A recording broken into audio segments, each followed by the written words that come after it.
Coming up, eco-engineering. Prototyping is a really important and fun part where they get to build, but then also the redesign step. To me, that's one of the best parts of the engineering design process as an educator, is that we are making failure a great thing.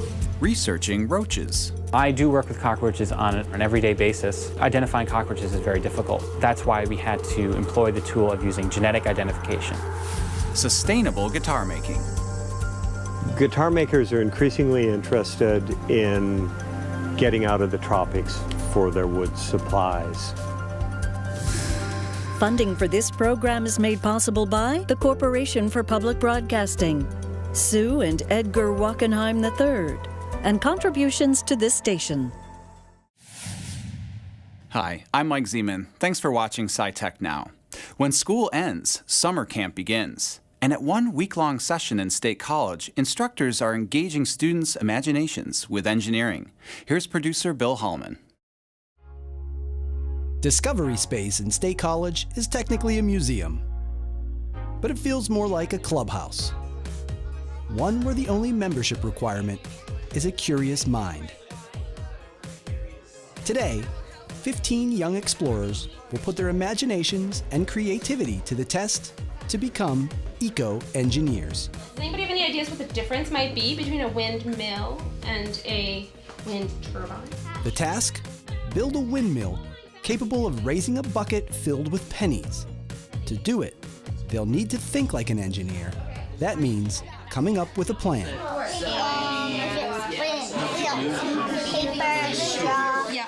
I find that that's often the most challenging part of the process for kids because they don't want to have to, tell me ahead of time what they want to use. They want to just grab a bunch of stuff.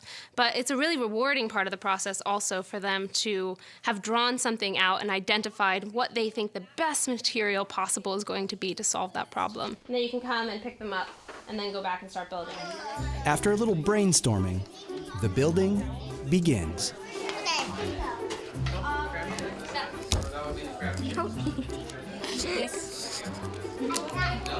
There we go. Good job.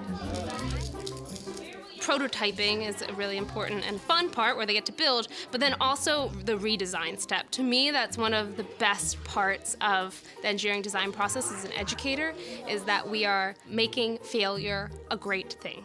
In fact, it's an encouraged part. Yeah. How about we just make the blades before we put them in?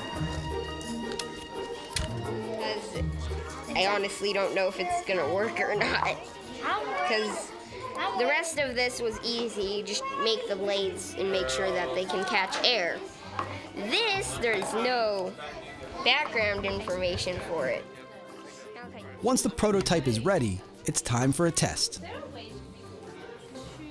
Each prototype gets evaluated and the design gets tweaked. What's happening over here, Malachi? Is it pulling the bucket, Amelia? Yeah. Oh, that's a lot. Yep. Oh! All right, so what might we do differently with that design? Get it to stay down. Get it to stay down? Secure your design a bit more and then come back and test again. It's so rewarding, I think, especially the ones that fail the first time, for them to understand that the failure happened, it was all right, we all moved on, they redesigned, and now they have success. You have 6? I have 6. All right, 6, 7. All right, ready? So let's keep this 2. It did it, didn't it? Oh. Nice. Good design. I hope they remember that engineering was fun and that it wasn't something that just happened in a classroom. It wasn't something that involved solving math problems or sitting at a computer. It was actually hands-on. They did something to solve that problem. I hope they remember that they failed and then succeeded. Probably most importantly, that they may not become engineers, but they now have an idea of what those people do and why they're important in our society. And so, we're just kind of forming a more scientific, literate community through our work here, I think. We might need to slide this down a bit. Awesome idea.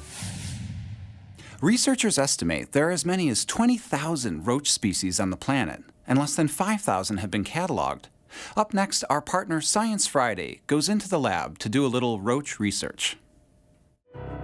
It started like just another spring day on the job for a New York City exterminator.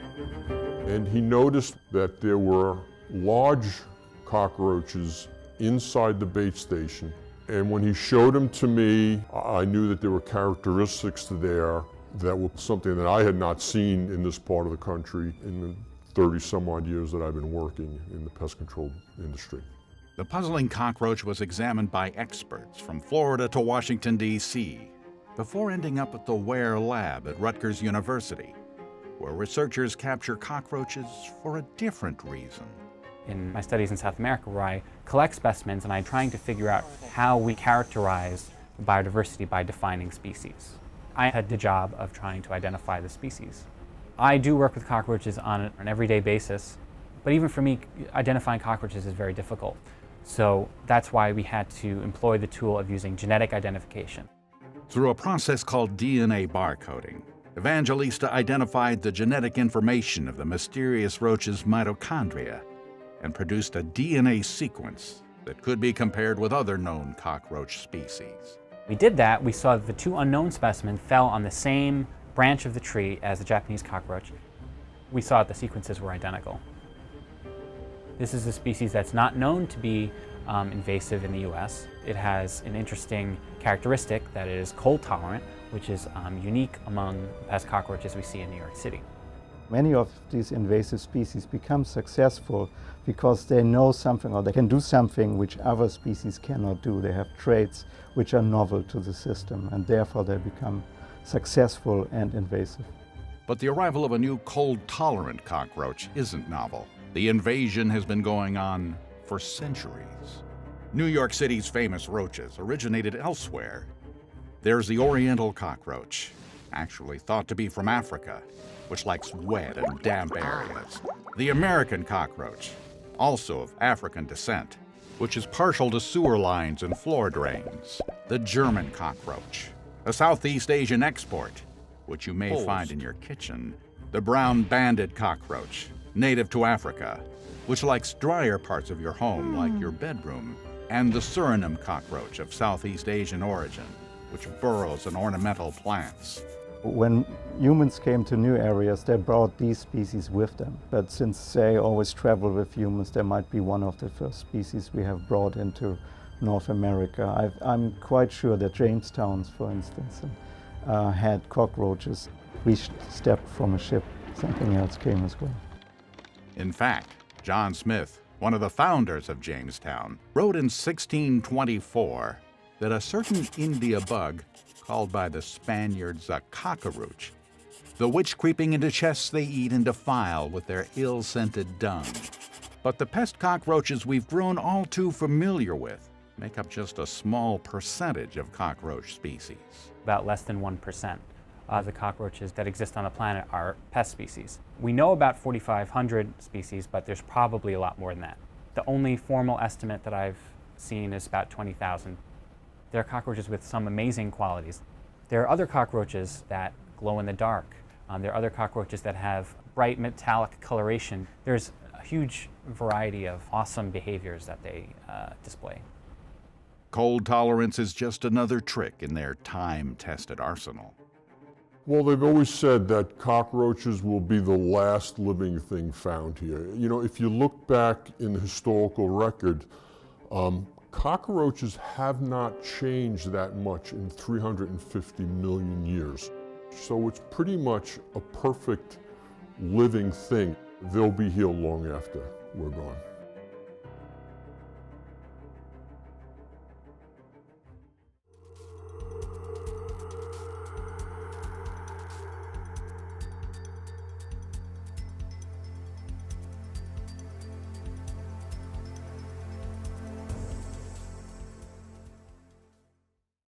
Not many people can say they've graduated both from Columbia University and the Massachusetts Institute of Technology, have published their memoir, and have flown space missions with NASA, except for our guest. Today, retired astronaut Michael Massimino is a mechanical engineering professor at Columbia Engineering School. You are running a program called Extreme Engineering. You're teaching extreme, what does that mean? Yeah, Harry, first of all, thanks for having me. Oh, it's a pleasure to be here and get a chance to talk with you. So extreme engineering was actually the idea of our Dean of Engineering at Columbia, Mary Boyce. And I had some interesting stories to tell, and every once in a while a friend of mine would show up from NASA someplace and talk to students. And so Mary had this idea that try to turn it into more of a formal program where we could inspire students to see what's ahead of them after they got out of engineering school that could be exciting. And things like flying in space or exploring the Arctic or coming up with new medical devices or figuring out a way to turn wastewater, which is one of our professors working on turning wastewater into resources and clean water and so on. All these things that kind of on the edge of technology that kind of I think is the reason why people get interested in science and engineering from the beginning. There's something they want to accomplish, something they want to do. And then they get to engineering school and they find out it's really hard. You know, you're like, why am I doing this where everyone else is having fun in college? Right. You know, and I'm banging my head against the wall trying to learn all these equations. And the reason is because when you get out of engineering school or out of a science major, after you study that stuff, I think you're in a position to have a very exciting career. So that's what we try to show the students. You know, it seems like a lot of kids get sidetracked on the process to get there, meaning understanding math and saying, I don't know, I don't want all this math stuff, but they don't really see what they can do with it later on, and they don't have that kind of big goal that they're working toward. That's right. I think it's important to have that goal, and it helped me, particularly when I was in graduate school. You know, I got interested in the space program at an early age. When I was 6 going on 7, I saw Neil Armstrong walk on the moon. But that kind of died for me, and it didn't get, I dreamed that I didn't pick that up until after college. And I decided to go to grad school, and having that goal in front of you that, hey, you know, I'm going to make this sacrifice now, but it's going to maybe lead to something that I really want to do with my life. One of the things people say is that college is almost about learning how to learn more than it is what you get exactly inside the book. I mean, you, through NASA, which is incredibly famous for having huge binders full of, you know, checklists, et cetera, but you've also been in scenarios where you've had to think out of the box and say, all right, guys, you didn't write something down for that. Absolutely, yeah, that's happened. I think in engineering in general is, I think the most valuable thing you can learn in an engineering education is how to engage a problem. Because if you look at a problem, if you see it written down on an exam or in a book, or if you're faced with it in reality, it's overwhelming. Like, how am I going to figure all this out? And certainly at NASA, the way, you know, we're faced with, you know, I've been faced on my just about every spacewalk, some worse situations than others. Yeah. But every one of my spacewalks that I've been involved with, either on the outside with my friends spacewalking, or in the outside, my inside with my friends spacewalking outside, or being outside in the suit myself. You know, you're faced with something that is not what you expected. But what you've done is you've learned how to solve problems because you practice so much and you simulate so much. So it seems the key to staying calm out in space or anywhere is preparation. Preparation, yeah, I think that's really important. You know, if you think about doing almost anything in life, right, and you don't know anything about it, it could be a little overwhelming. But studying and getting ready, being prepared makes a big difference. And you know, you can walk into an exam and feel a little bit better about it if you've studied a little bit and you're building confidence. So I think preparation and study, all you're really doing is building up confidence so that you can go into that exam or that spacewalk or that launch into space or whatever it is and feel confident because you're well prepared. It sounds like your classes aren't necessarily just for engineering students. I mean, no. Yeah, no. So the class that I teach a class on space flight, and it's primarily engineering students, but it's also available to students at Columbia College and graduate students. But extreme engineering, for sure, our program there, and you can find it on the Columbia website, is open to the entire school. You're one of a few dozen humans that have ever seen the planet from the vantage point of space. What does it do to you? It actually has changed the way I think about the planet. And from the altitude, I was up at Hubble, it's 100 miles higher than station. We see the curve of the planet when we're spacewalking. You're not looking through a window any longer, like when you're inside the spacecraft. Now you're outside and you can see the Earth in front of you. And when I really had time to look at it, the thought that went to my mind was, this would be the view from heaven. You know, if you were up there in heaven, this is what you would see. And then I dwelled on it for a moment. I said, no, it's more beautiful than that. This is what heaven must look like. And as I stared for those moments and thought about nothing except the beauty of our planet, I felt like I was looking into a paradise. And that's the way I feel about this place. You know, we have lots of problems here. We have a lot of things to work out. Sometimes we feel like we're getting better overall, and sometimes we take steps back. But I think after seeing it the way I've seen it, I really do think we're very, very lucky to be here. We have to take care of this place and make the most of the opportunity living here. I can't imagine. I think there's life other places, but I can't imagine any place being more beautiful than our planet Earth. Besides the secret handshake that I'm sure you all have, is there? I mean, I'll have to tell you that when we're off the air. Is there something that you know, having seen the things that all of you have seen, is there some sort of a shared understanding? I mean, do most of the astronauts coming back have that kind of aha moment that says, this is a planet that we've got to take care of, this is our only one? I think so. I think some express it a little bit differently. We all maybe have our own view of it, but I think certainly yes. And I think what all of us share is this great feeling of gratitude of, you know, becoming an astronaut is not likely. It's a very unlikely thing to have happen to you, and it's just a little bit of good fortune, I think, that comes into play there. And having had that opportunity and getting a chance to fly in space, I think for everyone that's had a chance to do that, it makes you very, very appreciative of it, I think. So I think that's probably the common thing that we have. And not everyone will tell, you know, we have various kinds of people, just like you do everywhere, and some people talk about it, some won't, some are more affected about it, but you know, everybody's different. But I think most of us are very appreciative of what we've gotten a chance to do and see. Mike Massimino, Professor of Engineering at Columbia, former NASA astronaut. Thanks so much for joining us. All right, thanks for having me. Pleasure.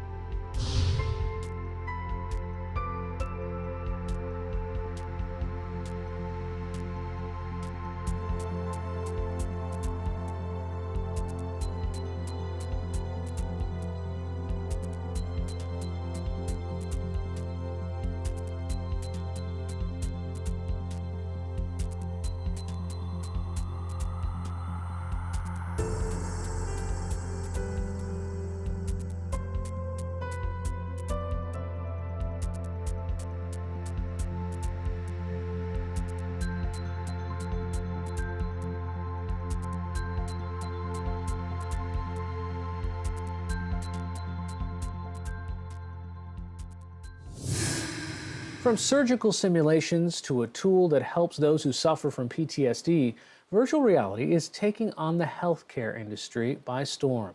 Joining me now via Google Hangout is Carrie Shaw of Embodied Labs, whose lab is at the forefront of this work. Carrie, you know, we've seen some examples of how PTSD sufferers, maybe even if it's fear of heights, lots of different cases where virtual reality has helped them get into an unfriendly situation, but in a nice controlled atmosphere. And you're doing something a little different. It's a VR, it's not a game, but it's almost like an empathy app. So explain what you've got going on. Sure, yeah. So I was inspired to start this company, Embodied Labs, after I had some experience as a caregiver for my mom who had early onset Alzheimer's disease. And part of my time working with her was to train her caregivers that came to help her around the house in what her disease meant. And that was the first time I really asked myself, you know, what if we could just step into the patient's world? And if we could do that, how would that make us better caregivers? And so that's something that I pursued eventually when I returned to graduate school for medical illustration. And it became my thesis research. I said, you know, we can visualize what the heart looks like, what small protein interactions look like at a microscopic level. So why can't we apply medical illustration to show through the patient's eyes disease states and the patient experience? So what we really do is use the power of virtual reality to transport healthcare providers in training to their patients' worlds, and they can immerse themselves in the patient perspective. So there was one app that was almost kind of making me pretend like I was a 70-something-year-old with macular degeneration, and I'd never even thought about what it would look like to have that, but this is what they live through, and here we are all interacting with them. Yeah, so macular degeneration and high-frequency hearing loss are the two most common audio-visual disabilities in Americans that are over 65.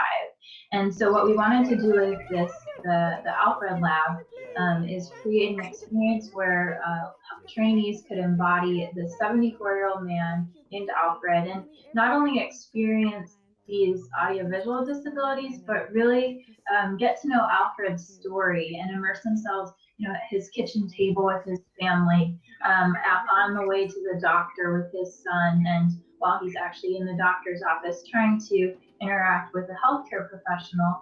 And this has given the trainees this whole new insight into how they might look at communicating with patients going forward in their careers. That's what I was wondering, whether it's a caregiver or a doctor or maybe even a relative watching or experiencing these videos. Well, what do you see? What happens to them after they take the goggles off? What's their first kind of reaction? I think the initial reaction is always just surprise at how much they felt frustrated or felt isolated, or had insight into things that they hadn't realized before going through the application. And so another thing, it kind of depends on who's using the app. So when it's a medical student, they say, oh, wow, I really need to think about how audio-visual changes could affect the way I'm diagnosing patients. Maybe they have a disability that is audiovisual, and I could mistake that for cognitive impairment. I've also had learners as young as middle school go through it and just have this insight, oh wow, people are going through life experiences different than my own, which is really a deep insight for someone that might be only 12 years old. And then we've had learners all the way in their 70s go through it that have some of these conditions and can say, wow, I feel like my story is being told, and this is something that I can use to share with my family to help them understand my experience better. So what's next? Your best case scenario a few years from now, what do you hope happens, and what kinds of applications or what kinds of VR films are you working on? Yeah, we're working on a suite of embodied patient experience labs and really tackling the geriatrics education space right now. And so over the next year, we're going to build out a suite focused on that. And then really what we want to do is expand to look at all different perspectives of vulnerable patient populations. So that could be children with learning disabilities, that could be women and minorities with specific issues to that, or something like issues of autism, for example. So the beauty of virtual reality is that it's the only medium that can really transport you into another world that you'd otherwise be unable to experience. Carrie Shaw, CEO of Embodied Labs. Thanks so much for joining us. Thanks for having me.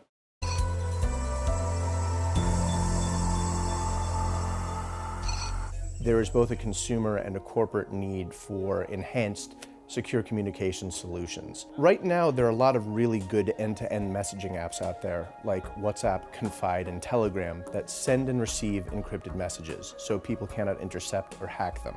However, you can really only message other users on those systems with those apps. Jibber allows you to add that same sort of end-to-end encryption to services you already use, like Gmail, Hotmail, Yahoo Mail, AOL Mail, and in fact, it even works on website comment boards, like on New York Times comment boards, Reddit, Blogger.com.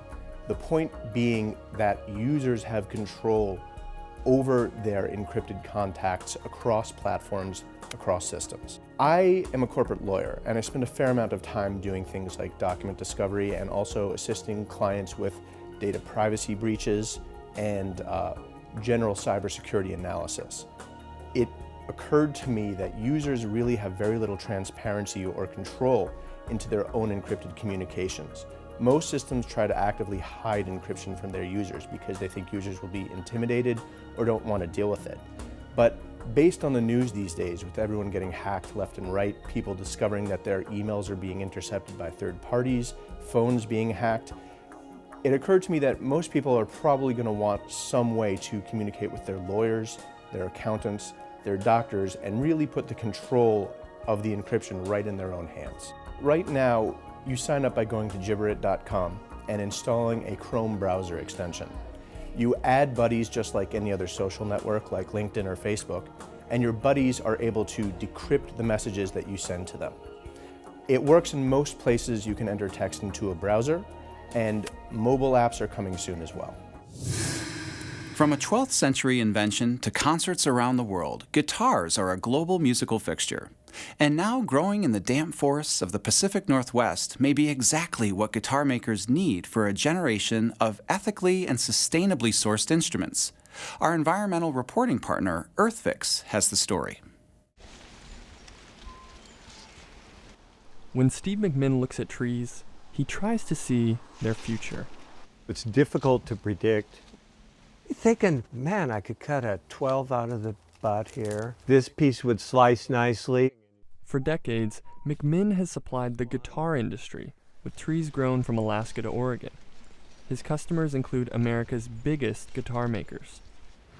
At his shop in the foothills of the North Cascades, he cuts them, splits them, and listens to the results. I figured somebody could do a better job providing wood for musical instruments than had been done. In the course of a year, we'll cut enough wood for 300,000 to 400,000 guitars. Lately, McMinn has been looking further into the future, trying to help make the guitar industry more sustainable. Guitars use some of the rarest woods on Earth. They command a high price, making them targets for poachers in parts of the world already hit hard by deforestation. It's increasingly difficult to legally, ethically source wood from the tropics. So guitar makers are increasingly interested in getting out of the tropics for their wood supplies. One place is McMinn's backyard. The Pacific Northwest is home to the fast-growing big-leaf maple tree. Maple is a clean, green, legal, local wood. We're interested in seeing whether we can provide them with a secure supply for the long term. To find out, he partnered with Jim Matson. They're nice trees. Matson studies trees at Simon Fraser University in Vancouver, British Columbia. Big leaf maples like these are common in the region, but very few of them will develop the beautiful appearance that guitar players want. When we think of wood, we mostly think of wood that looks something like this, with a fairly straight grain. But it's also quite dull in its appearance, so many people like trees that have defects. Defective or figured grain is popular for decorative items, but nobody has figured out how to grow maple trees to look like this. You find it very rarely in nature. So what causes these defects? Matson had a hunch. In other kinds of trees, the wavy grain is genetic. So Matson began taking samples of figured maple trees and cloning them in his lab. When the trees get big enough, Matson will bring them here and turn 50 acres of old farmland into a figured maple plantation. It could take 10 years before McMinn knows whether his experiments are working. He's willing to wait. Left to my own, I would rather just have trees. Period. If McMinn doesn't see guitars in their future, at least he'll have trees to look at. You can watch full episodes of SciTech Now on demand and on WPSU's YouTube channel. I'm Mike Zeman. Thanks for watching. Funding for this program is made possible by the Corporation for Public Broadcasting, Sue and Edgar Wackenheim III, and contributions to this station.